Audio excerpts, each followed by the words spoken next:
මෝහක්ඛයෝ නිබ්බානං සමන්ත චක්කවාලේසු අත්‍රා ගච්ඡන්තු දේවතා සද්ධම්මං මුනි රාජස්ස සුනන්තෝ සග්ග මොක්ඛදං ධම්මස්සවන කාලෝ අයං බදන්තා ධම්මස්සවන කාලෝ අයං බදන්තා ධම්මස්සවන කාලෝ අයං බදන්තා නමෝ තස්ස භගවතෝ අරහතෝ සම්මා සම්බුද්දස්ස නමෝ තස්ස භගවතෝ අරහතෝ සම්මා සම්බුද්දස්ස නමෝ තස්ස භගවතෝ අරහතෝ සම්මා සම්බුද්දස්ස චතුහිකෝ අහං තපති ධම්මේහි සමන්නාගතං පුරිස පුග්ගලං පඤ්ඤපේමීති. ශ්‍රද්ධාවන්ත කාරුණික පින්වත්නි, භාග්‍යවත් බුදුරජාණන් වහන්සේ නමක් ලෝකයට පහළ වෙලා ලෝක සත්වයා කෙරෙහි කරුණාවෙන් ලෝකයට ධර්මයේ දේශනා කරලා තියෙන කාලයක ඒ ධර්මයේ ශ්‍රවණය කරන්නට අවකාශ සලසා ගනිමින් අද දවසේ මේ පින්තුන් සූදානම් වන්නේ මෙලව පරලොව තමන්ට යහපත උදා කරන චතුරාර්ය සත්‍ය ධර්මයේ දේශනාවෙන් බිඳක් කෙටින් නමුත් ශ්‍රවණය කරන්නට. පින්වත්නි, අද දවසේ මේ උතුම් ධර්ම දේශනාව ලක්වැසි ලෝවැසි බොහෝ දෙනෙක්ට ශ්‍රවණය කිරීමට අවකාශය සලසා දෙමින් ධර්ම දේශනාවේ විකාශන දායකත්වයේගෙන කටයුතු කරන බව සිහිපත් කරලා තියෙන්නේ යක්විල තෙලඹු ගම්මන පදිංචි රාණි හේරත් මහත්මිය විසින් බව සිහිපත් කරලා තියෙනවා. පරලෝක සපත් වන්නට යෙදුණු ආදරණීය දෙමව්පියන් සොහොයුරා පුතුණුවන් ඇතුළු ඥාතීන්ට පරලෝක ජීවිතය සුවපත් කර ගැනීමට මේ බිහිකරු සසරින් මිදලා චතුරාර්ය සත්‍ය ධර්මය අවබෝධ කර ගැනීමට මේ කුසල් පාරමී වේවා කියලා ප්‍රාර්ථනා කරමින් අද දවසේ මේ පින්කම සිද්ධ කරන බව සිහිපත් කරලා තියෙනවා. පවුලේ අම්මා ජසින්තා මලිගස්පේ සහ තාත්තා කීර්ති මලිගස්පේ යන අයගේ 40 වෙනි විවාහ සංවත්සරය සැප්තැම්බර් 12 වෙනිදාට යෙදී ඇති අතර මේ පින්වල බලයෙන් ඒ දෙදෙනාට දීර්ඝායුෂත් මාර්ගඵල ලබා ගැනීම පිණිස ධර්මය අවබෝධ වීමත් සිද්ධ වේවා කියලා ප්‍රාර්ථනා කරලා දෙනවා. ඒ වගේම පවුලේ හර්ෂ මලිගස්පේ, තික්ෂානි මලිගස්පේ, සේවිය මලිගස්පේ, නිමේෂ මලිගස්පේ, කුමුදුමලි මලිගස්පේ, විදර්ශන මලිගස්පේ, නෙත්මිද සිල්වා යන පවුලේ සියලු දෙනාට පින් අනුමෝදන් කිරීමට අද දවසේ මේ පින්කම සිද්ධ කරන බව සිහිපත් කරලා තියෙනවා.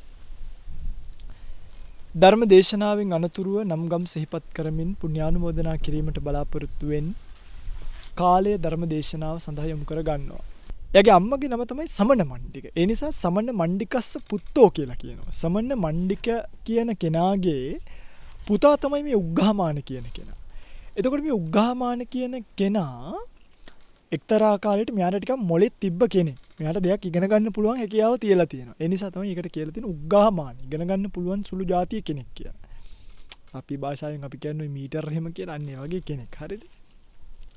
මෙයා ඉඳලා තියෙන කොහෙද? මල්ලිකා දේවිය විසින් හදපු කොසල් රජතුමාගේ භාර්යාව මල්ලිකාරාමයේ කියලා තැනක් තියලා තියෙනවා. මේ මල්ලිකාරාමයේ තිඹිරි ගස් වලින් තමයි වට වෙලා තියලා තියෙන්නේ. තිඹිරි ගස් වලින් තමයි වට වෙලා තියලා තියෙන්නේ. ඒතර මේකට කියනවා සමයප්පවාදක කියලා. සමයප්පවාදක ස්ථානීය කරගෙන ඕන කෙනෙක්ට තමන්ගේ මතය කියන්න පුළුවන්. දැන් හිතන්නකෝ යම් කිසි සෙනසුනක් තියෙනවා. දැන් මගේ මේ අපි මේ ඉන්න සෙනසුන මේක ඕන නිගන්ටෙට් ඇවිල්ලා අර වෙන ආගමිකාරයෙක්ට ඇවිල්ලා ආගම් පතුරවන්න බෑනේ. මේක බුද්ධ ශාසනය වෙනුවෙන් කරපු භූමියක්නේ. එහෙම නෙමෙයි. සමහරක් තැන් තියෙනවා ඕනෙක් තවුසෙක්ට, ආචේල කස්සපෙක්ට, පරිභාජකයෙක්ට ඇවිල්ලා ඔය ටිකක් ඇවිල්ලා බලලා වටපිට විඳලා යන්න පුළුවන් තැන් ඉස්සර රජ කාලේ තියලා තියෙනවා. හරිද? දැන් නේ මේවට ඔප්පු තිරප්පු එහෙම තියෙන්නේ. එහෙම තියලා තියෙනවා. අන්තර ඔතන්ට එනවයි කියලා කියනවා චංකි බ්‍රාහ්මණවරු. ඊට පස්සේ අපි ගත්තාම නිගණ්ඨනාත පුත්‍රලා, අචේල කස්සපවරු, මේ වගේ ගොඩාක් අය පොක්කර සාතිලා මේ වගේ ගොඩාක් අය ඇවිල්ලා මෙතන මේ තමන්ගේ සමය ප්‍රකාශ කරනවයි කියලා කියලා තියෙනවා. ඔන්න දැන් එක වෙලාවක මේ උග්ගහමාන කියන පුද්ගලයා මේ ස්ථානයේ වැඩ වාසය කරනවා. මේ ස්ථානෙට වෙලා ඉන්නවා. දවසක් ওই පංචාංගික කියලා තපති කියලා දක්වලා තියෙනවා. පංචාංගික කියලා වඩු මහත්තයෙක්. කවුද? වඩුවෙක්. වඩුතෙම කියලා දක්වලා තියෙනවා. අංග පහක් තියෙනවායි කියලා දක්වලා තියෙනවා. ආයුධ පහ. ඒ පංචාංගික කියන වඩුතුමා මොකද කරන්නේ? බුදුරජාණන් වහන්සේව දකින්න කියලා එනවා. ඒතර මධ්‍යානික් වෙලා ගිහලා සවස් කාලයේ සාමාන්‍යයෙන් එහෙම උදා වෙගෙන එනකොට බලන්න මේ මිනිස්සයා ගාව තිබ්බ ගුණේ අද අපි උපාසකම්මල තාත්තලාට නෑ. හරිද මේක? මේ ළමයා කල්පනා කරන මේ වඩු මහත්තයා වඩු මහත්තයෙක්. හරිද? ඒ කාලේ මිනිස්සු වෙන ගෝත්‍රිකයි කියලා හිතන්න බෑ. මේ වඩු මහත්තයෙක් කල්පනා කරනවා මේ වෙලාව බුදුරජාණන් වහන්සේලා ඵල සමාපත්තියට වැඩවසන වෙලාව. මේ වෙලාව හිත වඩන භික්ෂුව ධ්‍යාන වඩන වෙලාව. මම මේ වෙලාවේ පන්සලට යන්න හොඳ නැහැ. දැන් බලන්න මේ කල්පනාව. ශ්‍රාවකෙක් සතුව තිබිය යුතු කල්පනානේ. සමහර ඇත්තෝ මේ පැය ගානක් වැඩසටහනක් කරලා ඉවර කරනවා. ඉවර වෙලා දැන් හිටගෙන කරන්නේ සමහරක් වෙලාවට කකුල් රිදෙනවා, අත රිදෙනවා, කට රිදෙනවා. හරි. ඉවර වෙච්ච ගමන් කෝල් එකක් ගන්නවා. මේ ওই වීඩියෝ එක කවද්ද දාන්නේ? එන පුදුම හදිසියක් නිවන් යන්න තියෙන. ඔක්කොම කලින් මොලේ තියෙනවා. මොලේ කියන එක හරි වැදගත් ඕන ශ්‍රාවකයෙක්ට. සමහරු රෑ 12ට එකට කෝල් කරනවා. ආමුදුරුවනේ සැතපිලාද? මොකෝ ඒ වෙලාවට පාරු පදිනවා, වැවකට පාරු දාගෙන. මොලේ තියෙනවා. උදේ පාන්දර දැන් මේ කොවිඩ් කාලේ. සමහරු එහෙනවා හරිද? ඇවිල්ලා මේ පැවිදි වෙන්න ආවේ. ආයි යවනවා අපි ඉතින්. එහෙම දැන් මේ කාලෙට ඕන කට්ටිය ගෙන්නලා මෙතන ස්වාමීන් වහන්සේලා 39කගේ විතර ජීවිත අපිට පුළුවන් ද මොන හරි අකරතැබ්බයකට දාන්න. හැදුනා හොඳ ඒ කාට හරි කොවිඩ්. මැරුණා. මේ වටින ජීවිතයක් නර අර ඔය පාවි වෙයිලා මේ කාලේ ජොබුත් නෑ, ආමුදුරුණී වැඩත් නෑ. මාසයක් විතර භාවනා කරන්න ඉන්න බෑයිද? මේ කාලේ තමයි උන්දල නිවන් යන්න මතක් කරලා දෙන්නේ. මොලේ නැතිකම. වෙන මොකක්ද නෙවෙයි අත්තම කියනවනේ අර හිතන්නේ නෑ. ඒකයි. හිතීමේ ශක්තිය නෑ. එතකොට මේ වඩුතුමා එහෙම මේ කල්පනා කරා මේ මොකක් මේ වෙලාව යන්න සුදුසු වෙලාවක්ද නුසුදුසු වෙලාවක්ද? අන්න එහෙම පිංගුතුනි ස්ථානෝචිත ප්‍රඥාව කියනක දැන් අපිට ඇත්තටම මේ මිනිස්සුන්ව 100%ක් හදන්න බෑනේ. දැන් අපි කැමති නෑ කවදාවත් ඇත්තම කතාව තමයි මේ කැමරා දාගෙන අර මේ දාගෙන ආයතනයක් පාලනය වෙනවා දකින්න අපි කැමති නෑ. ඒතර පොඩි ස්වාමීන් වහන්සේ නමකගේ අතකට දුරකථනයක් දුන්නට පස්සේ හෝ වෙන කාගේ හරි අපි කැමති නෑ ඒක ෆලෝ කරලා මොනිටර් කරගෙන මෙයා මොනවද කරන්න කියලා බලන් ඉන්න අපිට වෙන වැඩක් තියෙනවා. ඒතර මේ ලෝකේ තමන් තනියෙන් හික්මෙන්න ඕනි ලෝකයක්නේ. තමන්ගේ අතට යම් කිසි දෙයක් මහාන වෙලා මට දුරකථනයක් දුන්නා. ඒතර මම දැනගන්න ඕනිනේ ඒකත් එක්ක මොකද්ද කරන්න ඕනි කියලා. ඒක අප් ටු ඩේට් වෙන්න. එහෙම ඒක තමයි හේතුව. මොකක්ද එකක් ධර්ම කාරණාවක් ඉගෙන ගන්න, වෙනත් ස්වාමීන් වහන්සේ නමකගේ දේශනාවක් අහන්න, පොතක් PDF එකක් කියව ගන්න. ඒ වගේ පහසුකම් තියෙනවානේ. ලාම් එකක් තියාගන්න, වෙලාවක් බලා ගන්න, ස්ටොප් වොච් එකක් තියාගන්න, කලුවරේ වුණාම ටෝච් එකක් ගහගන්න, රේඩියෝ එකේ බණක් යනකොට අහන්න. ඒ වගේ අවශ්‍යතාවයන් තියෙනවා. ඒතර ඒ අවශ්‍යතාවයේ හැය තමන්ගේ දුරකථනෙන් තමන් සිහිමුලා වෙච්ච අන්ධෙක් බාලයෙක් වගේ හැසිරෙනවා. ඒක තමන්ගේ තියෙන දුෂ්ප්‍රඥකමනේ. තමන්ට ඒව සසරට තියෙනවා. ඒක තමන්ගේ දුර්වලකම, තමන්ගේ නොහැකියාව, තමන්ගේ අන්ධකම, තමන්ගේ බාලකම, තමන්ගේ මුග්ධ බව, තමන්ගේ නොහැකියාව, තමන්ගේ නොසලකිලිමත් භාවය, වංචනික භාවය, කපටි භාවය මොනවද කියලා ඕනයක් කියන්න පුළුවන්. ඒකට නෙමෙයි ඒ අවස්ථාව ලැබලා දීලා තියෙන්නේ. එතකොට දැන් අපිට සිද්ධ වෙනවා නම් ඕක පස්සෙන් ෆලෝ කරගෙන ඔබට තේරෙනවද මං කියන එක? මට මේ කියන්න ඕනි ශාසනය කියන්නේ අපි නීති දාලා මේ වෙලාවට එන්න, මේ වෙලාවට හාමුදුරු හම්බෙන්න, මේ වෙලාවෙ පස්සේ කෝල් කරන්න කියන්න ඕනි තැනක් නෙමෙයි පින්මුතුල්ලට ඔළුව තියෙන්නේ. හරි. දැන් ඇත්තට මට සමහරු කෝල් කරලා කියනවා දානි ඉවර වුණාන් පස්සේ 12යි කාලට විතර ස්වාමීන් වහන්සේ මම මේ දානිට ඔබ වහන්සේ විවේක වෙන්නේ නැති කියලා හිතලා දානින් පස්සේ චුට්ටක් විනාඩියක් කතා කරන්න පුළුවන් කියලා හිතලා ගත්තේ. අන්න බලන්න කල්පනා කරලා ගන්න. සමහරු හපාන්දර 5ට විතර ගන්නවා. ඔබ වහන්සේ උදේ අවදි වෙලානේ. එළාම් එක වගේ. ඒ වගේ අයට නිවන් යන්න බෑ. ඇත්තටම මේ වගේ නිවන්. ඒ තමන්ට අවංකවම වැඩ කරන සමාජයක් බිහි වෙනකන් හිතලා බලලා තමන් තනියෙන් තනි පැත්තෙන් තීරණ ගැනීමේ හැකියාව තියාගෙන උපදිනකන් ලෝකයා කරන්නේ තමන්ට බැරි වෙච්ච දේවල් ආචාර්ය પરම්පරාවන් හෝ බුදුරජාණන් වහන්සේ හෝ බුද්ධ ශාසනය හෝ විකුණගෙන බඩ වඩා ගන්න එකක් යනවා විතරයි. මට කියන්න ඕනේ උනේ පංචාංගික කියන මේ වඩුතුමා බලන්න ලස්සන්ට කල්පනා කරා මේ වෙලාවට යන්න සුදුසු වෙලාවක්. අන්න නිසා තනියම කල්පනා කරන්න ඕනේ. අන්න එහෙම. පැහැදිලිද මම මේ කියන එක? කල්පනා කළා මොකද කරන්නේ? අර දැන් බුදුරජාණන් වහන්සේ ඉන්න තැනට වැඩේ ඉන්නේ නැතු උග්ගාමාන සිටුවරේ ඉන්න තැනට ගියා. එතනට ගියා. යනකොට මේ උග්ගාමානගේ පිරිස දෙතිස් කතාවෙන් යුක්ත වෙලා නිකන් දැන් කරන්න දෙයක්වත් නැහැ නේ භාවනා කරන්න කියලා. ඒ හරියද? රජ්ජුරෝ ගැන කතා කර මෙහෙමයි නේද? ඊළඟට කවුරු රජ වෙයිද දන්නේ නැහැ. දෙතිස් කතා. ඊට පස්සේ නානතැන් පිළිබඳව අර නානතැන ඔයා දැක්කද? ඒ නානතැන බාල්දිය කවුද අරන් ගිහිල්ලානේ? ඇත්තද? කවුද දන්නේ අරන් ගියා එහෙම ඕන් නැති කතා. එහෙම කතා කරන ගතිය.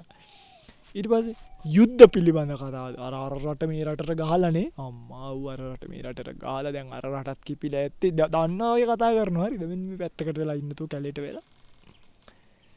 එනිසා අන්නේ අටුවා ටීකා ටිප්පණි ලියන්න යන අය ඒවට නොදන්නේවට දෙතිස් කතාවෙන් තමයි යුක්ත වෙලා ඉඳියයි කියන්නේ. ඉතින් ඈත මේ පංචංග සිටුවරේ එන උග්ගාමාන කියන මේ පුද්ගලයා දකින්න. දැකලා කට්ටියට කියනවා මේ සද්ද කරන්න එපා. අන්න එනවා මේ බුදුරජාණන් වහන්සේගේ අර ගෞතම කියන ශාක්‍ය ගෞතමයන්ගේ මේ ශ්‍රාවකෙක් කෙනා. ඔය උන්දලා මේ නිහඬ කමට හරි කැමති. නිහඬ වෙලා ඉන්න පිරිසක් විසින් හික්මෝපු අය. නිහඬ වෙලා ඉන්න පිරිසක් විසින්. ඒ නිසා නිහඬ කමට හරි කැමති. අස අපි නිහඬව ටිකක් කියමු. දැන් කියලා ඔන්න හිටියා. ඊට පස්සේ ඔන්න දැන් පංචාංගික එයා මොලේ තියෙනවනේ. පංචාංගික බ්‍රාහ්මණයා. දැන් මේ අර ඒ කතාවත් ලස්සනයි. මේ කූට බවක් නේ. මේ කූට බවක්. මොකද එනකොට සද්ද නැතුව ඉන්නේ හැටි. දැන් ඕක තියෙනවා වර්තමානයේ ගොඩාක් තැන්වල මම දැකලා තියෙනවා. ආයතනය විනයගරුකයයි පෙන්වන්නේ. හරිද? ආයතනය හරීව පිළිවෙලයියි පෙන්වන්න ස්වාමින් වහන්සේලාව රොබෝලා කරලා. දැකලානේ. ලස්සනයි. දානශාලාවට පිණ්ඩපාතේ පොලිමේ ඇවිල්ලා දානේ කරන් එකටම යනවා. ඒක පිළිවෙලයි. හැබැයි මිනිස්සුන්ව නලවන්න නෙමෙයි මගේ පිංගුතුනි දානශාලාව තියෙන්නේ. දානශාලාව තියෙන්නේ මේ පිළිවෙත් පුරන භික්ෂුවට නිදහසේ දානේ වළඳලේ. ඔබ කවදා හරි දවසක සුජාත පුත්‍රයෙකුට මම මේ කියන්නේ අපිට මේ ශාසනය නොතේරෙනව නෙමෙයිනේ. ඔබට කවදාවත්ම බලාගන්න බැරි වෙන දර්ශනයක් තමයි දානෙට පොලිමේ වඩින හාමුදුරුවෝ. මොකද ඔබ ආවට පස්සේ පූජාව තියලා ස්වාමින්වහන්සේලා ඔබ දානේ ටික පිළි අරගෙන අදාළ ස්වාමින්වහන්සේලා එක නමක් හෝ දෙනමක් ඔබ දානශාලාවෙන් ටිකක් එළියට ගිහලා නිදහසේ ඉන්න දෙයි.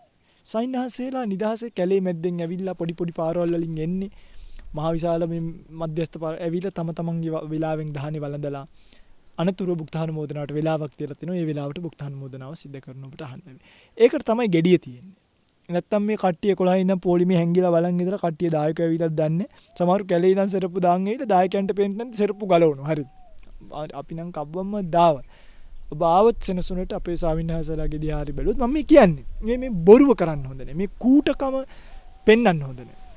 ආයස්මා සෙරප්පු නැතු වෙනවා නම් කුටි ඉඳන්ම නැතු වෙන්න.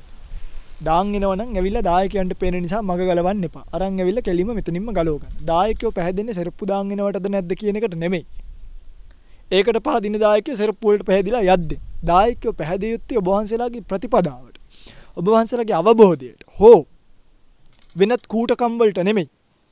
ඒ නිසා රවට්ටන එක කරන්න එපා. හරි. සමහරු දැන් අර තල්ලත්ත. ඇත්ත කතාව තල්ලත්ත ඉස්සර කුඩ තිබ්බේ නෑ. ඉස්සර තල්ලත්ත තිබ්බේ අල්පේච්චයි. එහෙමයි. ඉතින් අල්පේ තල්ලත්ත දිගහැරියට පස්සේ ඒකට යම් කිසි වෙලාවකින් වැස්සෙන් ටිකක් වේරෙන්න පුළුවන්. අපිත් පාවිච්චි කරලා තියෙනවා. නමුත් දැන් කාලේ වෙනකොට කුඩේ කියලා එකක් ඇවිල්ලා තියෙනවා. මහා ලොකු වටිනාකමක් තියෙන එකක් නෙමෙයි. වහින වෙලාවට කුඩයක් කියලා ගත්තට කමක් නෑ. මේක අර මම කියන්නේ પરම්පරාවේ තියෙන මේ දේවල් නැති කරන්න කියලා නෙමෙයි. හරිද? තල්ලත්ත කියන එක තමයි ඇවිල්ලා තියෙන්නේ.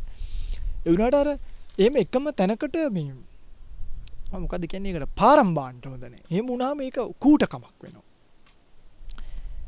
ගෙඩිය ගහන්නේ යෝගාවචරයට භාවනාවෙන් නැගිටින්න. භාවනාවෙන් නැගිට්ටට පස්සේ යෝගාවචරය හිමින් සැරේ තමන්ගේ වෙලාවෙන් සිහියෙන් හමුදා පෙළපාලි යනවා වගේ නෙමෙයි. තමන්ගේ වෙලාවෙන් නිදහසේ දානශාලාවට ඇවිල්ලා දානි වළඳලා යන නිදහස් සේනාසනයක් තියෙන්න ඕනේ. එහෙම සේනාසනයක තමයි අපිට පිළිවෙත් පුරන්න පුළුවන්. නැත්තම් අපි රොබෝල වගේ කූඩැල්ලෝ කකා කූඩැල්ලෝ එල්ලි හැකරැල්ලෝ කකා තරපයෝ යකා අනිත් කෙනා එනකන් පාත්‍රේ හොරාට තියාගෙන මෙහෙම කරලා බලන් ඉන්න ඕනේ දායකයන්ට පෙයිද කියලා. මොකක්ද මේ කතාව? ඒක වැරදි. එහෙම එකක් නෑ සාසන. ඒ වනුන්ව රවට්ටන්න තියෙන දේවල්. උග්ගාමාන සිටුවරයත් ඔන්න දැන් සද්ද නැතුව නියඩව ඉන්නවා. හරිද? මේ කපටිකම තමයි දාලා තියෙන්නේ. සාසනෙ නම් එහෙම තැන් නෑ. ඉතින් සාසනෙ එහෙම තැන් නෑනේ. මං කියන්නේ වැරදිලාවත් කෙනෙක්ට අනාගතේදී එහෙම කරන්න හිතුණා. වැරදිලාවත් කරන්න හිතුනොත් එහෙම කරන්න එපා කියලා කියන්නේ. ඊළඟට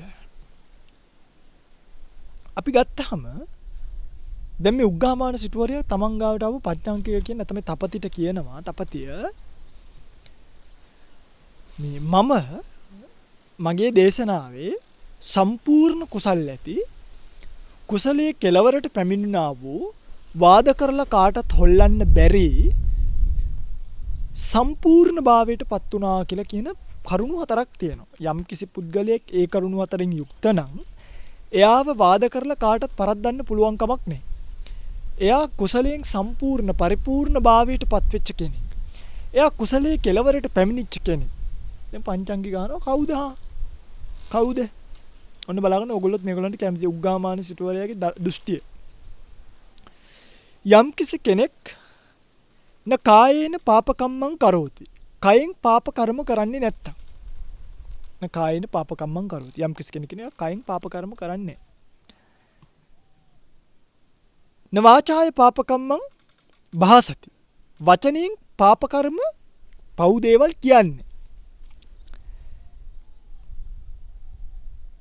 න පාපකං සංකප්පං සංකප්පේති. පාපකාරී සිතවිලි සිතන්නේ නැහැ. න පාපකං ආජීවං ආජීවති. ආජීවති. මේ හතර මොකක්ද? යම් කිසි පුද්ගලයෙක් ඉන්නවා එයා කයෙන් කිසිම අකුසල කර්මයක් කරන්නේ නැහැ. වචනෙන් කිසිම අකුසල කර්මයක් කරන්නේ නැහැ. මනසෙන් කිසිම අකුසල කර්මයක් හිතන්නේ නැහැ. ජීවත් වීමට ලාමක දේවල් කරන්නේ මස් මාංශ වෙලඳාම මස් මාංශ පිණිස සතුන් වෙලඳාම මස් මාංශ වෙලඳාම නෙමෙයි සතුන් වෙලඳාම අවියායද වෙලඳාම මත්ද්‍රව්‍ය වෙලඳාම ඒවා කරන්නේ වසවිස වෙලඳාම බලන්න දැන් කොහොම හරි දැන් මං ඉන්නවා කියලා හිතන්න මං කයෙන් කිසිම දෙයක් කරන්නෙත් නෑ අකුසලයක් වචනෙන් කිසිම අකුසලයක් කරන්නෙත් නෑ කිසිම අකුසල සිතවිල්ලක් හිතන්නෙත් නෑ කිසිදු ලාමක ජීවිකාවක් කරන්නෙත් නෑ. ඔය මැටි එකකට වෙලා ඕම් කරගෙන ඉන්නවා. හොඳයිද නැද්ද? මේ ඕගලන්ට අර ආමුදුරු අවුරුදු ගානක් කැලේ හිටපු ආමුදුරුක පුදුම මැටි බිත්තියක හිටිය පාත්‍රයට දෙන දේ විතරයි ගත්තේ. අකුසල කර්මයක් තියා කොලයක් කඩලා නෑ. ඔහොම කියන්නේ හරිද? මේ වචනින් පාප කර්මයක් කරනවා තියා අපිත් එක්ක කතා කරන්නේ. බිම බලාගෙන ගියේ. පුදුම සංවරකමක් තියෙන්නේ. තව භාවනාවෙම ඉන්නේ. දැන් ඕගලන්ට හිතෙනවා මරුනි. එම ආමුදුරු කෙනෙක් හොඳ නැද්ද? හොඳයිනේ. පින්වතුනි ඕගොල්ලෝ ඊටත් වඩා ලාමකයි. ඕගොල්ලෝ බලන්නේ දෙවුර වහනවන. හිස බානවන. සිරප්පු දාන්න නැත්තම්.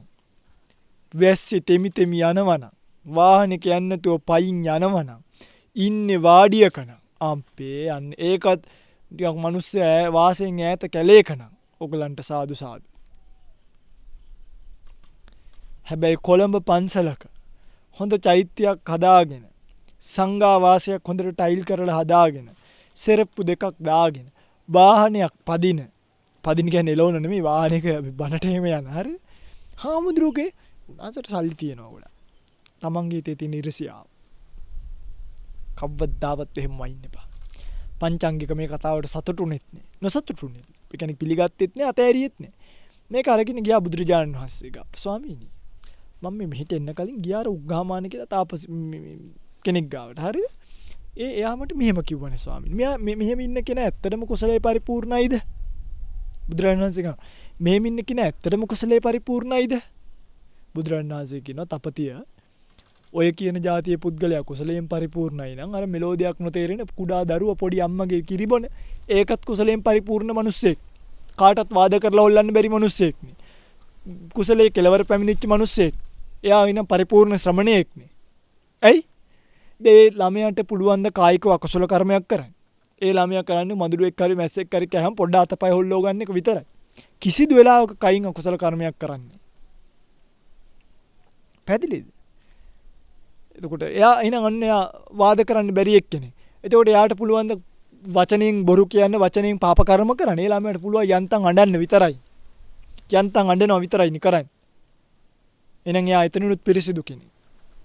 ඒ ළමයාට පුළුවන් ද ලාමක සංකල්පනා හිතන්න. ඒ ළමයාට මෙලෝදියක් හිතෙන්නේ නැහෙනි.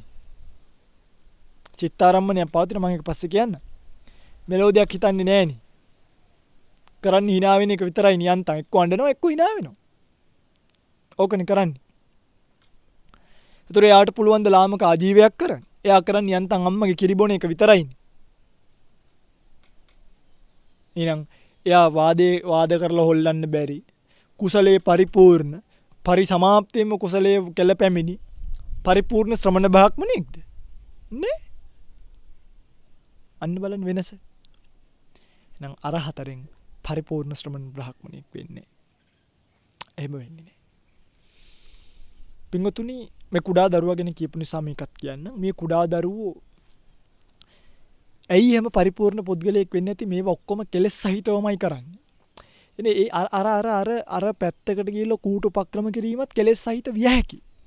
ඒ නිසා කෙලෙස්ුන්ගෙන් යුක්ත නොවූ පුද්ගලයයි පරිපූර්ණ භාවයටපත් වෙන්නේ. කෙලෙස් සහිතව මේ මිනිස්සු ලෝකේ පරිපූර්ණ කුසලයේ කෙලපැමිණි වචනේ පරිසමාප්තාර්ථයෙන්ම ශ්‍රමණයෙක් කියලා කියන්න බෑ. එහෙම කියන්න පුළුවන් කාටද? එහෙම කියන්න බෑ. තමන්ගේ කෙලෙස් ප්‍රහීන මට්ටමයි බලන්න ඕනේ. අන්න ඒක බලන්න හැමෝටම පුළුවන් කමක් නැහැ. තමන්ටම තමයි තමන්ගේ ප්‍රත්‍යවේක්ෂා වීති පහළ වීම සිද්ධ වෙන්නේ. එක්ක බුදු කෙනෙක් ඉන්න ඕනේ ඉන්ද්‍රිය පරෝපරියත් ඥානෙන් බලන්න. දරුවා පොඩි මකුණෙක් කනකොට මදුරුවෙක් කනකොට එයා අතපය හොල්ලන්නේ ඒ ගැටිලානේ නේ. කාය ප්‍රසාදේට දැඩිච්ච අරමුණට ගැටිලා. නම් කෙලෙස් සහිතයිද නැද්ද? කෙලෙස් සහිතයි. ද්වේෂ මූලිකයි. කෙලෙස් සහිතයි. එතකොට එයා අඬන්නේ හෝ hina වෙන්නේ. වචනෙන් යම් කිසි දෙයක් කරන්නේ අඬන්නේ හෝ hina වෙන්නේ. දැන් ඕකේ දක්වලා තියෙනවා ඒක මජ්ක්‍ධිම නිකායේ ටීකාවේ. සමන මණ්ඩික කියන ටීකාවේ සම වෙන අටුවාවේ. අටුවාවේ දක්වලා තියෙනවා. ලදරුවෙක්ට චිත්තාරම්මණයක් පවතිනවා. එතකොට නිරේ ඉඳන් ආපු දරුවෝ වැඩි වෙලාවක් කරන්නේ අඬන එක. අපි පොඩි කාලේ අඬුවක් දාලා නැහැ. දැන් ඔන්න අම්මෙන් අහන අම්මේ මම පොඩි කාලේ වැඩියෙන් කරේ අඬපු එකද hina වෙච්ච එකද? ඇයි? වැඩිපුර සිනාසෙන දරුවෝ දිව්‍ය තල වලින් බැස්ස දරුවෝය. එහෙම තියෙනවා අටුවාවේ. ඉතින් ඕකෙදී නිශ්චයම නිගමනය කරන්න බෑ. පොඩි දරුවෝ හිනත් වෙනව අඬනවත් නේ. අර දන්නේ නැද්ද ඉන්නේ සමහරු යක්ෂයෝ වගේ පොඩි කාලේ නම් අඬලා ලොකු වෙනකොටත් යක්ෂ ගති දාන. අන්න ඒගොල්ලෝ නම් ඉතින් නිරේ පැත්තෙන් ආපු අය. එහෙම ඉතින් එහෙම එකක් තියෙනවා. ඒසයික කෙලෙස් සහිතවම වෙන එකක්. ඒවා ඒ චිත්තාරම්මනේ තමයි අඬන්නේ. ඒ නිරා දුක මතක් කරගෙන මතක් වෙලා අඬනවා කියනවා. ඊළඟට දරුවා අම්මගේ කිරි ඉල්ලන්නේ. කෙලෙස් සහිතවමද නැද්ද? කෙලෙස් සහිතවමයි අම්මගෙන් කිරි ඉල්ලන්නේ. කෙලෙස් සහිතවමයි අම්මගෙන් කිරි ඉල්ලන්නේ. ඉතින් යම් කිසි සංකල්පනාවක් වශයෙන් යාට එන සංකල්පනාවක් විශේෂ වූ සංකල්පනාවක් දක්වන්නේ. ඉතින් නමුත් එයාට බොහෝ දේවල් හිතන්න පුළුවන්. එයා මොනවා හිතන්නද? සංකල්ප මාත්‍රය කියලා දක්වලා තියෙන්නේ සිනාසීම් මාත්‍රයක් විතරයි. ඉතින් ඔක තමයි පොඩි දරුවයි කතාව. බුදුරජාණන් වහන්සේ සිහිපත් කරනවා පංචාංගික බ්‍රාහ්මණයාට පංචාංගික නැත්නම් තපතිය මම කරුණු හතරකින් යුක්ත කෙනෙක් ගැන ඔබට කියන්න. ඒ කෙනා ඔය පොඩි දරුවට වඩා ශ්‍රමණ විශේෂයක් තියෙන කෙනෙක්. ඔය පොඩි දරුවට වඩා දැන් ওই පොඩි දරුවගේ කතාව අතාරින්න ඔයක වැඩක් නැහැ නේ. දැන් ඔයාලට තේරෙනවනේ කතාව. හැබැයි වාද කරලා හොලවන්න බැරි කෙනෙක්. නමුත් කුසලයේ කෙලවර ආපු කෙනෙක් නෙමෙයි. ඒක කියන්න බෑ. කුසලයේ පරිපූර්ණ භාවයටපත් වුණා කියලා කියන්න බෑ. හැබැයි පොඩි දරුවට වඩා විශේෂයි. එහෙම හතර දෙනෙක් මං කියන්නම්. ඒ වගේම යම් කෙනෙක් කුසලයේ කෙල පැමිණියා කියලා කියන්න ඕනිම නම් යම් කෙනෙක් කුසලයේ පරතරයට පැමිණියා කියලා කියන්න ඕනිම නම් එහෙම කෙනෙකුත් ඉන්නවා.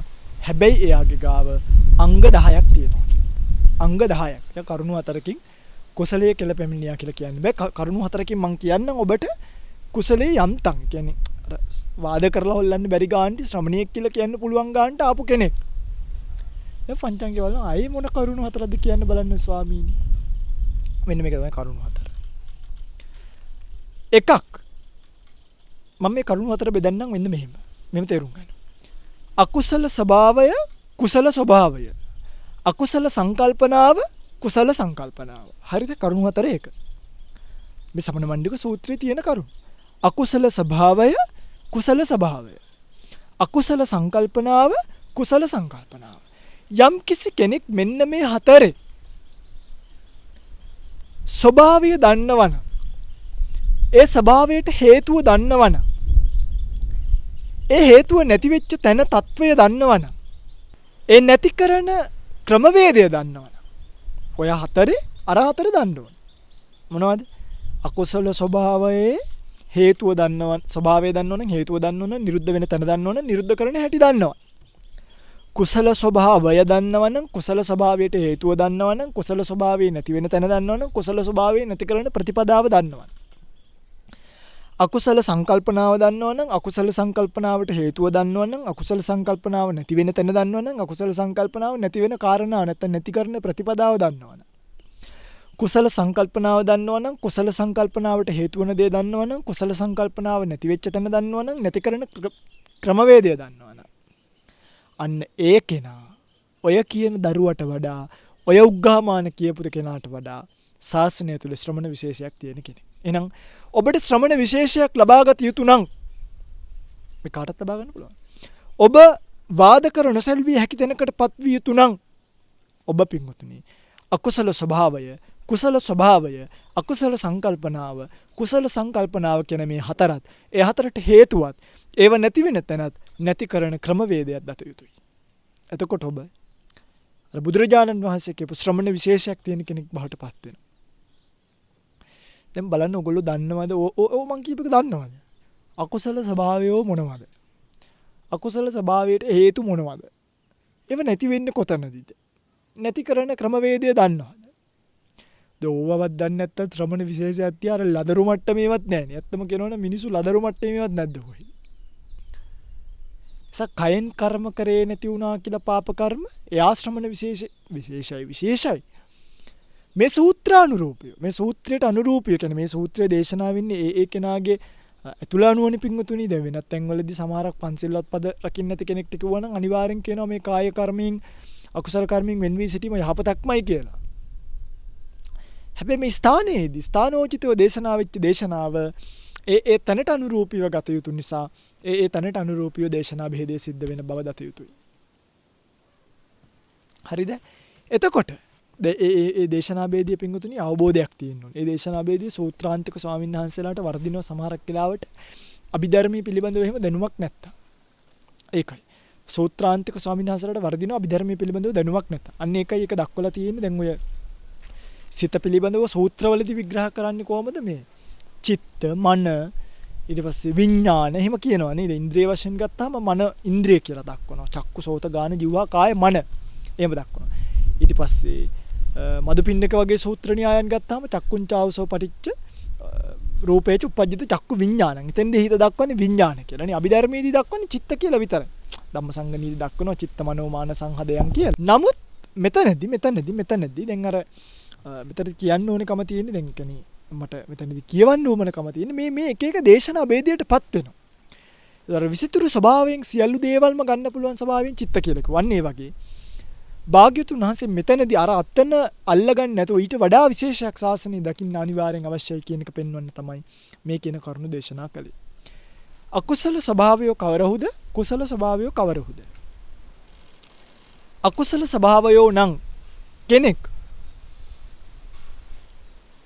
ලාමක කාය කර්ම කරන්නේ නැත්තම් අන්න අරක කියනවනේ ලාමක කාය කර්ම කරන්නේ නැත්තම් ඒ කරනවා නම් අකුසලෙන් කියන්නේ කරනවා නම් ලාමක වූ වාක් කර්ම කරනවා නම් අකුසල වූ ලාමක ජීවිකාවෙන් ජීවිතය පවත්වනවා නම් ඒක අකුසලය.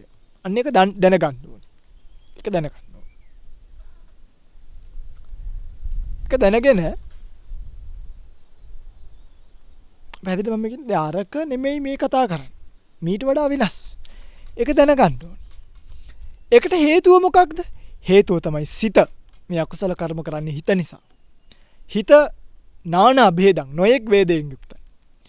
ලෝභ මූලික කියලා කියනවා, ද්වේෂ මූලික කියලා කියනවා, මෝහ මූලික කියලා කියනවා. මේ සූත්‍රයේම දක්වලා තියෙනවා නේද? ඕක බලන්න අභිධර්මයේ දන්නේ නැතුව ඕක ඉගෙන ගන්න පුළුවන්. ලෝභ මූලික සිත් කිය 8යි. ද්වේෂ මූලික සිත් 2යි. මෝහ මූලික සිත් 2යි. අකුසල මූලික සිත් 12යි. එක්තරා ආකාරයකින්. තව ගොඩාක් තියෙනවා. බොහොමයක් දක්වන්න පුළුවන්. සිත්. අන්න අභිධර්මයේ දන්න කෙනාට මේක තේරෙනවා. නොයෙක් වැදෑරුම් සිත් ඇත්තේය අවබෝධයේ පහසුව පිණිස මේක එක ભેදයන් පෙන්වලා දක්වලා තියෙනවා. එහෙනම් අකුසලයට හේතුව තමයි සිත්. සිත කියලා එක ආකාරයව දැක්කුවට ඒ සිත් එක්කම හේතු වෙනවා. එතකොට අකුසලේ නැති වෙන්නේ කොතනදද? අකුසලේ නැති වෙනවා පින්වතුනි යම් කිසි කෙනෙක් මේ කාය සුචරිතය වඩනවන වාක් සුචරිතය වඩනවන ඒ කියන්නේ කාය දුස්චරිතය අතහැරලා කාය සුචරිතය වඩනවන වාග් දුස්චරිතය අතහැරලා වාග් සුචරිතය වඩනවන එතකොට දුස්චරිත වූ ජීවිකාව අතහැරලා ලාමක වූ යහපත් වූ ජීවිකාවකින් ඉන්නවනම් එතනදී මෙයාගේ අකුසල ස්වභාවය දුරු වෙලා නිරෝධ වෙන තැන කියන එක. ඒක නිරුද්ධ ස්වභාවයක්. ඒක අපි දැනගන්න ඕනේ. යම් කිසි කෙනෙක් අකුසලයක් කරනවා නම් කාය වාක් වශයෙන් කරන්න පුළුවන්.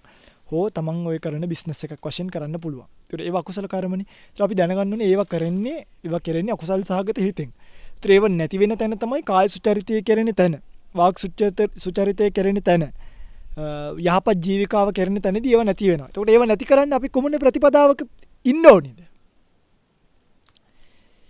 ඉන්න ඕනේ ප්‍රතිපදාව තමයි උපන් අකුසල්. අතරම කියන නූපන් අකුසල් නූපදීම් පිණිස කරන යහපත් ව්‍යායාමයේ ඉන්න ඕනේ. උපන් අකුසල් දුරු කරන යහපත් ව්‍යායාමයේ ඉන්න ඕනේ. උපන් කුසල් වැඩි දියුණු කරන ප්‍රතිපදාවේ ඉන්න ඕනේ. නූපන් කුසල් උපදවන ප්‍රතිපදාවේ ඉන්න ඕනේ. ඔක තමයි කාරණා හතර. ඔක ටිකක් විස්තර සහිතයි විග්‍රහ සහිතයි. හරිද? ආයි කියන්නද මතක් වෙන්න? අකුසල ස්වභාවය තුනයි. අකුසල කාය කර්ම, අකුසල වාක් කර්ම, ලාමක ජීවිකාව. ඒක වෙන්නේ අකුසල සහගත සිත් නිසා. ලෝභ මූලික, ද්වේෂ මූලික, මෝහ මූලික නැත්නම් මෝහ සිත් කියලා කියනවා. මෝහ මූලික සිත් වලින්. සිත. ඒවා නිරුද්ධ වෙන්නේ කොතනද? යමෙක් කාය සුචරිතය වඩනවා නම්, වාක් සුචරිතය වඩනවා නම්, යහපත් ජීවිකාව වඩනවා නම් එතනදී අකුසල ස්වභාවය නිරෝධයි. ඒක කරන්න අපි කොමක් කරන්න ඕන? නිකම් බලන් ඉඳලා බණ ඇහුවයි කියලා විතරක් වෙන්නේ නැහැ. උපන් කුසල් වැඩි දියුණු කරන්න ඕනේ. නූපන් කුසල් උපදවන්න ඕනේ. උපන් අකුසල් ප්‍රහාණය කරන්න ඕනේ. නූපන් අකුසල් නූපදීම පිණිස ව්‍යායාමයක දෙන්න ඕනේ. ඒක තමයි කරන්න ඕනේ. අන්න ඒක හොඳ සිහියක් ජීවිතේට. තමන්ගේ సంతානෙ දිහා බලාගෙන වාසය කරනවා. තමන්ගේ సంతානෙ දිහා හිත දිහා බලා මගේ හිතේ මේ වෙලාවේ තියෙන අකුසලයක් නම් මම ඒක දුරු කරන්න ඕනේ. මගේ හිතේ මේ වෙනකන් නැගිලා නැති අකුසලයකට මං ඉඩ දෙන්න හොඳ නෑ. එනකොටම තේරෙන්න ඕනේ ඔන්න අකුසලයක් ඉපදුනා දුරු කළා දාන්න ඕනේ. තියෙන කුසලයක් නම් මේ කුසලයේ හිත නැවත නැවත තියාගන්න ඕනේ. නොයිපදිච්ච කුසලයක් තියෙනවා නම් ඒ කුසල් වැඩි දියුණු කරන්න ඕනේ. අන්න ඒවා කරන්න ඕනේ. දැන් කෙනෙක් ජීවිත කාලෙම භාවනා කරලා නැහැ. බය නැතුව අරගෙන කරන්න ඕනේ. එතකොට නූපන් කුසල් වැඩි දියුණු වෙනවා. අන්න ඒක තමයි ස්වභාවය. ඊළඟට කුසල ස්වභාවය කවරහුද? කුසල ස්වභාවය. කුසල ස්වභාවයත් පින්වතුනි දැන් අතන කිව්වා කුසල කාය කර්මනේ. මේක කුසල කාය කර්මය. සුචරිත කාය කර්මය. සුචරිත වාක් කර්මය. යහපත් ජීවිකාව. ඒවට කියනවා කුසල ධර්ම කියලා. කුසලයට හේතු මොනවද? කුසලයට හේතුත් හිතමයි. විදුරි කුසල් කරත් සසරේ අකුසල් කරත් සසරේ. කුසලයට හේතුත් හිතමයි. යම් කෙනෙක් නානා ප්‍රභේද සහිත වූ ඒ කියන්නේ දැන් තියෙනවා ඉන්නේ සෝමනස්ස සහගත කියයි ඥාන සම්පයුක්ත කියයි මේ ආකාරයේ නොයේක් ආකාර කුසල් වලින් තමන්ට කුසල් කරන්න පුළුවන්කම තියෙනවා. ඒක තමයි හේතු. කොතනදද මේක නිරුද්ධ වෙන්නේ? කුසල් නිරුද්ධ වෙන්නේ අප්පා. කුසල් නිරුද්ධ වෙන්නේ කොතනදද? කුසල් නිරුද්ධ වෙන්නේ අකුසල කාය කර්ම කරද්දී නෙමෙයි හරිද? ඒ කියන්නේ අකුසලයක් නිරුද්ධ කරලා කුසලයක් නිරුද්ධ කරන්න. මේ කියන්නේ මුලින්ම අකුසලේනි කිව්වේ නැත්තම් බුදුරණවහන්සේ තිබ්බන්නේ මුලින්ම කුසලයේ කිය. මුලින්ම අකුසලයේ කිව්ව අකුසලයේ නිරුද්ධ කරලා එයාට ඉතුරු වෙන්නේ කුසලය. දැන් එයා දැනගන්න ඕනේ කුසලයේ නිරුද්ධ වෙන්නේ කොතනද කියලා. ඒතකොට කුසලයේ නිරුද්ධ වෙන්නේ අකුසලයේ දිනේ. එතකොට ආයි මොන්ඩිසෝරි මුලට ගිහිල්ලා. මුලට ගිහින්. එතනට නෙමෙයි ආයි යන්නේ කියන්නේ ෆෝවර්ඩ් වෙන්න ඕන ඉස්සරහට. කුසලයේ නිරුද්ධ වෙන්නේ යමෙක් සිල්වත් නම් නැවත රැකිය යුතු සීලයක් නැති අරිහත් සමාධියෙන් අරිහත් ප්‍රඥාවෙන් යුක්ත වුණා නම් එතනදී ඒ කුසල් නිරුද්ධ වෙනවා. තේරුණේ නැණි? මහරහතන් වහන්සේ නමකට ඒකයි කුසල සිත් එන්නේ නැත්තේ. ඔගොල්ලෝ අහලා ඇති. අපි කුසල හිත් ගත්තට පස්සේ කුසල සිත් වල තියෙන ප්‍රභේද තුනක්. දැන් කාමාවචර සිත් ගත්තාම කාමාවචර සිත් වල කාම සෝබන සිත් කියලා කොටාසයක් තියෙනවා. මේ කාම සෝබන සිත් 20ක් නැත්නම් 24ක් තියෙනවා. ඒවා කොටස් තුනකට බෙදෙනවා. කුසල සිත් 8යි, ක්‍රියා සිත් 8යි, විපාක සිත් 8යි කියලා. එහෙම තමයි 8යි 8යි 16යි 16යි 8යි 24ක් වෙන්නේ. සාමාන්‍ය පෘථග්ජනයෙක් හෝ සම්පූර්ණ රහත් භාවයටපත් නොවිච්ච කෙනෙක් කුසල කර්මයක් කරද්දි මේ කුසල් හිත් වලින් කරන්න පුළුවන්. හැබැයි රහතන් වහන්සේ නමක් මලක් පූජා කරද්දි කුසලයක් වෙන්නේ නැහැ. මොකද කර්ම ක්ෂය කරලා තියෙන්නේ. එනිසා ඇති වෙන්නේ ක්‍රියාසිත. එතකොට උන්වහන්සේලා ධානය වඩද්දී එහෙමයි. ධානත් රූපාවචර සිත්, කුසල් සිත්, ක්‍රියාසිත, විපාක සිත් කියලා කොටස් තුනක් තියෙන. රූපාවචර කුසල් සිත් 5යි, රූපාවචර ක්‍රියාසිත 5යි, රූපාවචර විපාක සිත් 5යි. විතක්ක ਵਿਚාර, පීති සුඛ ඒකග්ගතා සහිත ප්‍රථම ධාන, ဒုတိ ය ඒ වගේම විතක්කයෙන් වෙනවා ဒုတိ ය ධානය, ਵਿਚාරයෙන් වෙනවා තෘතිය. එහෙම ධාන පහක් තියෙනවා. ඒතකොට රහතන් වහන්සේ සාමාන්‍ය මිනිස්සෙක් රූපාවචර ධානයක් වන්නකොට විපාක වශයෙන් රූප ලෝකේ උප්පත්තියක් ලැබෙන්න පුළුවන්. රහතන් වහන්සේ නමක් රූපාවචර ධානයක් වඩනකොට ක්‍රියාසිතින් තමයි වැඩිම සිද්ධ කරන්නේ. ඒකට ආයි උප්පත්තියකට යන්නේ නැහැ. අරූපාවචරත් එහෙමයි. උන්වහන්සේලාට අරූපාවචර ධානය වඩන්නත් පුළුවන්. අරූපාවචර කුසල් කියලා හතරක් තියෙනවා. ආකාසානංචායතන, විඥානංචායතන, ආකින්චඤ්ඤායතන, නේව සංඥා, නා සංඥායතන. ඒකේ ක්‍රියාසිත හතරකුත් තියෙනවා. ඒ නමින්ම. අරක කුසල්සිත මේක ක්‍රියාසිත. ඒකම විපාක සතරකුත් තියෙනවා. ඒක කුසල් කරන අයට විපාක ලැබෙනවා, ක්‍රියා කරන අයට විපාක ලැබෙන්නේ. ඔන්න ඒක තමයි මහරහතන් වහන්සේ නමක් ළඟට ආවට පස්සේ ඔකෙදි මේ කියන කුසලයක් නිරුද්ධ වෙනවයි කියලා දක්වලා තියෙනවා. පැහැදිලිද මම මේ කියන්නේ? ලෝකෝත්තර සිත් වලට ආම ඒකේ නම් ওই ක්‍රියාසිත කියලා එකක් නැහැ. ඒකේ තියෙන්නේ මාර්ග නැත්තම් කුසල් සිත් සහ ඵල සිත කියලා. විපාක සිත් වලටම තමයි මේ ඵල සිත කියලා කියන්නේ. මාර්ග සිත් කියලාත් එක්තරා ආකාරයකට ව්‍යවහාර කරනවා. මාර්ග සිත් නැත්තම් ඵල සිත් විතරයි තියෙන්නේ. ඒක ක්‍රියාසිත නෑ. ඒකට හේතුව තමයි ඕනම රහතන් වහන්සේ නමකට හෝ කාට හරි මාර්ග චිත්තය ඇති වෙන්නේ එකපාර. ඒ නිසා ඒකේ ක්‍රියාසිතක උමනාවක් නෑ. කෙලින්ම ඵල සිත විතරයි ඊට පස්සේ ඇතිවීම සිද්ධ වෙන්නේ. ඒ වගේ නැවත විපාක සකස් කරන්නේ නෑ. පැහැදිලිද? ලෝකෝත්තර නවලෝකෝත්තර ධර්ම කියලා කියනවා. අන්න ඒ වගේ. එනිසා ඒක සඳහා කුමක් කළ යුතුද? එතනට ළඟාවීම සඳහා කුමක් කළ යුතුද? එතනට ළඟාවීම සඳහා අර පෙර කියූ විදිහටම නූපන් අකුසල් නීපදීම පිණිසත්, උපන් අකුසල් ප්‍රහාණය පිණිසත්, උපන් කුසල් වැඩි දියුණු කිරීම පිණිසත්, නූපන් කුසල් ඉපදවීම පිණිසත් වීරිය කළ යුතුයි. එහෙම වීරිය කරන කෙනාට ඔන්න අන්න ඒගොල්ලෝ ටිකක් ශාසනයේ විශේෂ. එහෙම ඒක දන්න කෙනා හරි. ඒක දන්න කෙනා. ඊළඟට පියන් අපිට කාල වේලාවත් එච්චර ප්‍රමණ නැති නිසා පියන් අකුසල ස්වභාව, අකුසල සංකල්පනානේ.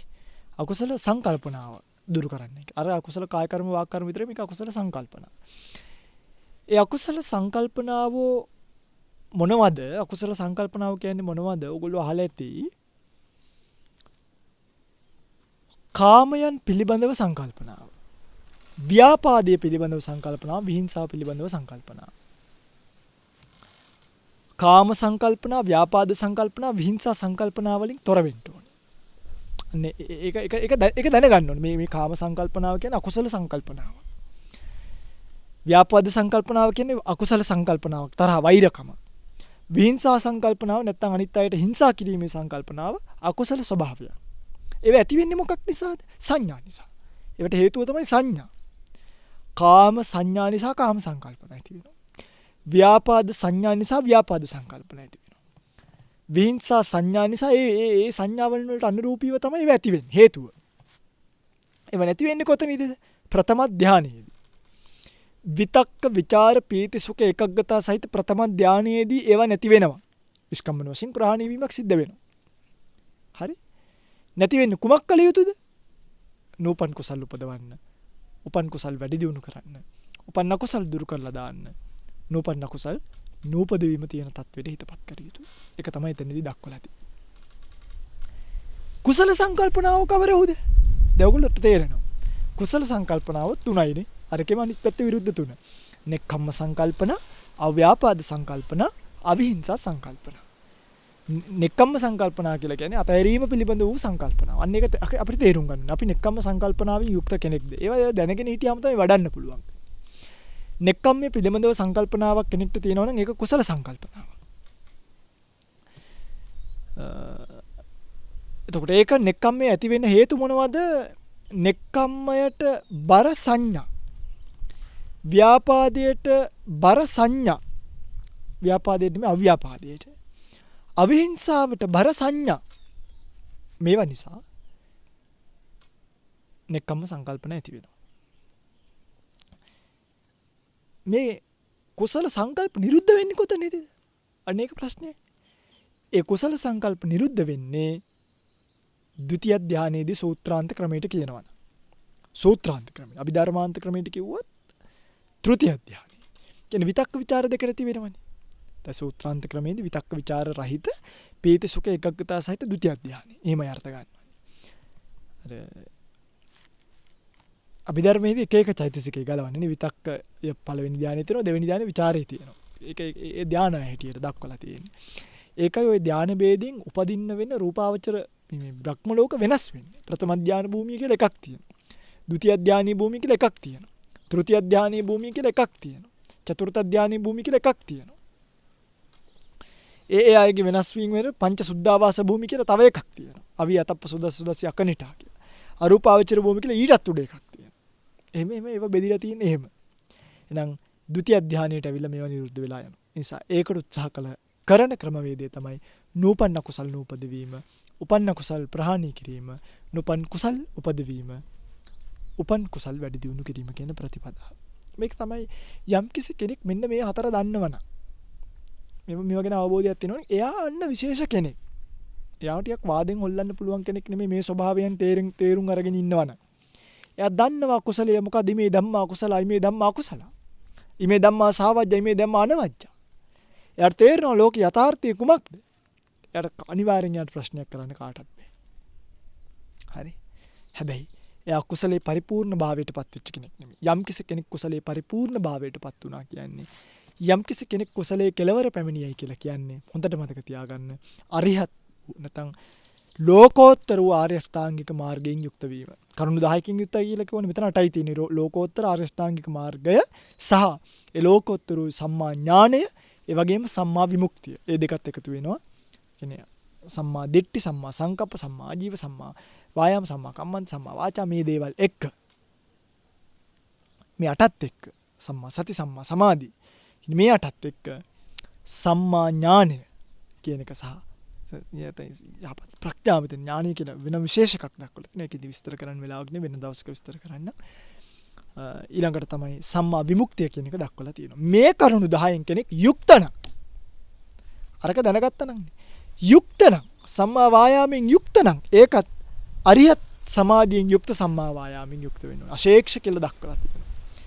හික්මිලා අවසන් කරුණු 10න් යුක්ත නම් අන්‍යා පරිපූර්ණ කුසලයක් ඇති කෙනෙක් බවට පත් වෙනවා. එහෙම නැතුව ඔය පැත්තකට වෙලා මෙට කුටියකට හිටියයි කියන එක සාසනීය අභිවෘද්ධියකට පැමිණීමක් ගන්නට ගන්නේ නැහැ. ඒක එක්තරා ආකාරයකට අර ස්වභාවයෙන් දැනගෙනවත් ඉන්නවා නම් අර ලදරුවට වඩා ටිකක් උසස් කියලා දක්වනවා. මේ සූත්‍රය සමන මණ්ඩික සූත්‍රය.